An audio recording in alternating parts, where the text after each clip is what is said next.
പ്രിയ പ്രേക്ഷകർക്ക് സീരിയൽ ന്യൂസിലേക്ക് സ്വാഗതം. കൂടുതൽ സീരിയൽ ന്യൂസുകൾ അതിവേഗം ലഭിക്കുന്നതിന് ഈ ചാനൽ സബ്സ്ക്രൈബ് ചെയ്യുക. ബെൽ ഐക്കൺ മറക്കാതെ ക്ലിക്ക് ചെയ്യുക. വീഡിയോ ഇഷ്ടമായി എങ്കിൽ ലൈക്ക് ചെയ്യാൻ മറക്കരുത്. കൺമണി താൻ വരച്ച ഫോട്ടോ കമ്പനിയിൽ വന്ന് കൊടുത്തിരിക്കുകയാണ്. ഇത് കാണുന്ന ദേവിജിക്ക് വളരെയധികം സന്തോഷമാകുന്നു. ഇത് വളരെ കറക്റ്റാണ്. ആ CCTV ദൃശ്യത്തിൽ കണ്ട അതേ പിക്ചർ. കൺമണി ഗുഡ് ജോബ്. അല്ല, എന്താ കൺമണി കണ്ണൊക്കെ നിറഞ്ഞിരിക്കുന്നുണ്ടല്ലോ?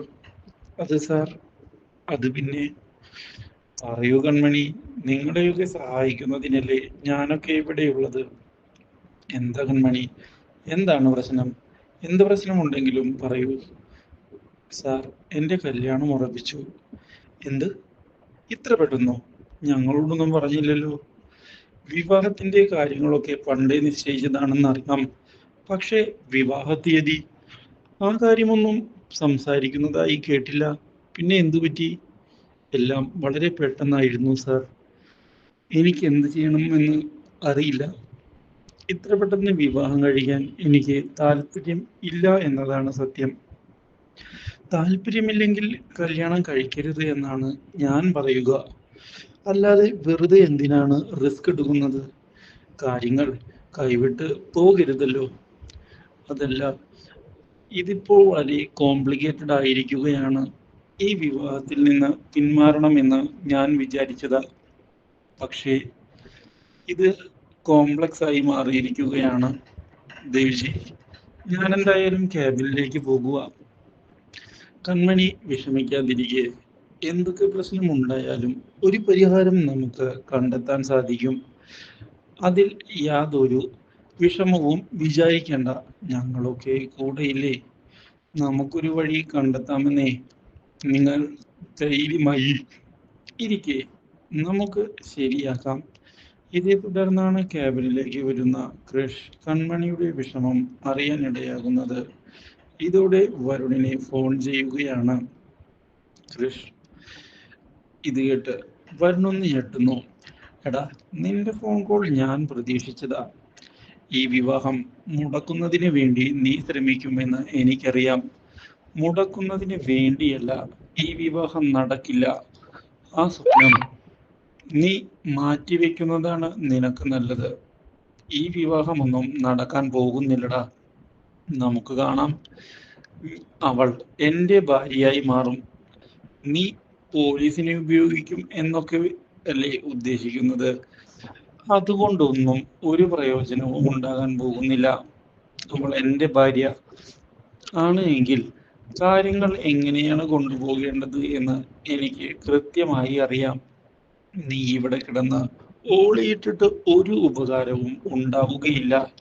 ഞാൻ പറഞ്ഞില്ലെന്ന് വേണ്ട. ഓ, അത് കാണാം. കാണാടാ, ആ കാര്യത്തിൽ ഒരു സംശയവുമില്ല. ഇത് ഞാനെടുത്ത തീരുമാനമാണ്. ഞാനത് നടപ്പിലാക്കും എൻ്റെ കൺമണിക്ക് വേണ്ടി. നീയൊക്കെ കൺമണിയെ സ്വപ്നം കണ്ട് നടന്നോ? കിട്ടില്ല എന്ന് പറഞ്ഞാൽ അത് സത്യം തന്നെയാണ്. ഇതോടെ വരുണിനാകെ ദേഷ്യം വന്നിരിക്കുകയാണ്. ഉടൻ തന്നെ പോലീസ് ഓഫീസറെ ഫോൺ ചെയ്ത് കാര്യങ്ങൾ അറിയിക്കുന്നു. ആ കൃഷ് എന്നെ വെല്ലുവിളിച്ചിരിക്കുകയാണ്. അതെന്താ, വെല്ലുവിളിച്ചോട്ടെ. വിവാഹം നടന്നാൽ പോരെ നിനക്ക്? ആ കാര്യത്തിൽ ഒരു മാറ്റവുമില്ല. വിവാഹം കൃത്യമായി പറഞ്ഞ സമയത്ത് നടക്കും. അത് കൃഷ് എന്നല്ല, മറ്റാര് വിചാരിച്ചാലും മാറ്റാൻ സാധിക്കുകയില്ല. ഇത് ഞാൻ നൽകുന്ന വാക്കാണ് നിനക്ക്, മനസ്സിലായോ എന്ന് പറഞ്ഞ് ആശ്വസിപ്പിച്ചിരിക്കുകയാണ് പോലീസ് ഉദ്യോഗസ്ഥൻ. ഇതേ സമയം കൺമണിയെ കെട്ടിപ്പിടിക്കുന്ന കൃഷ്, യാതൊരു വിധത്തിലും നീ പേടിക്കണ്ട.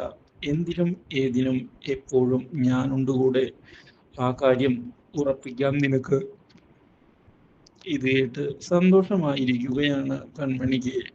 ഞാൻ കാര്യങ്ങൾ കൈവിട്ടു പോകുമെന്ന് പേടിച്ച് ഇരിക്കുകയായിരുന്നു. അങ്ങനെയൊന്നും സംഭവിക്കില്ല. ഞാൻ നൽകുന്ന ഉറപ്പല്ലേ നിനക്ക്. നീ ധൈര്യമായിരി. നമുക്ക് കാര്യങ്ങൾ മുന്നിലേക്ക് കൊണ്ടുപോകാം. അവനൊന്നും നിന്നെ തൊടാൻ പോലും പോകുന്നില്ല. ആ കാര്യത്തിൽ ഞാൻ നിനക്ക് ഉറപ്പ് നൽകുകയാണ്. ഇതോടെ സന്തോഷമായിരിക്കുകയാണ് കൺമണിക്ക്. മാത്രവുമല്ല, ഇതേ തുടർന്ന് കൺമണി ധൈര്യമായി വീട്ടിലേക്ക് മടങ്ങുകയും ചെയ്യുന്നു. കൺമണിയുടെ വരവ് കണ്ട് ഒന്ന് ഞെട്ടുകയാണ് വരുൺ. പക്ഷേ വരുൺ ഇതേ തുടർന്നും കാര്യങ്ങൾ മുന്നിലേക്ക് കൊണ്ടുപോകുമ്പോഴാണ് മറ്റാരും അറിയാതെ കൺമണിയെ രജിസ്റ്റർ ചെയ്യുന്നതിനുള്ള നീക്കം ഇപ്പോൾ ക്രിഷ് ആരംഭിക്കുന്നത്. Do like, share and subscribe.